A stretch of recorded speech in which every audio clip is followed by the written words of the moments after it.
Shivanshu recording studio बानावर किशुनगंज के तोरे चक्कर में सुनई के सिलवा लिलवा लगा दे म्यूजिक डायरेक्टर निकलेश भोजपुरिया सिलवा लगा देनी मिक्स बाय मनीष आर्या गोरे ई गलिया पर चलाई तिल छोड़ी दिल ले गईनी अब गोरे ई गलिया पर चलाई तिल छोड़ी दिल ले गईनी तोरे चक्कर में सुनई के सिलवा लिलवा लगा देनी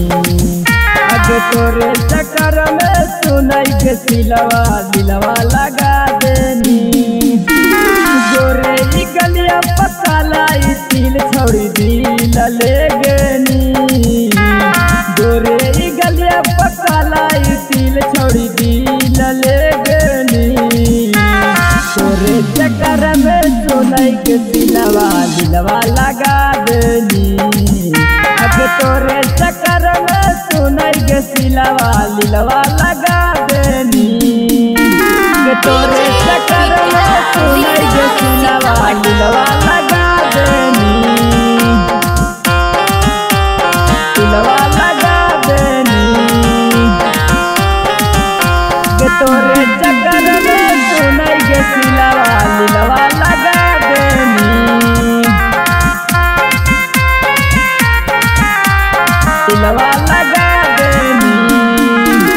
जुबाही जाके बजरिया लड़के लो तो नजरिया लिलवा लगा के सुनई के छोड़ी धर ले दोसर पंजड़िया धर ले दोसर पंजड़िया धर ले दोसर पंजड़िया जुबाही जाके बजरिया लड़के लो तो नजरिया लिलवा लगा के सुनई के छोड़ी धर ले दोसर पंजड़िया आगे लिलवा लगा के धर ले छोड़ी दोसर के जाके पंजड़िया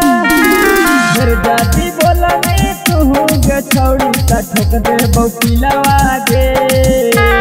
फिर जाती बोलनी तू के छोड़ी का ठोक दे बौकिलवा गे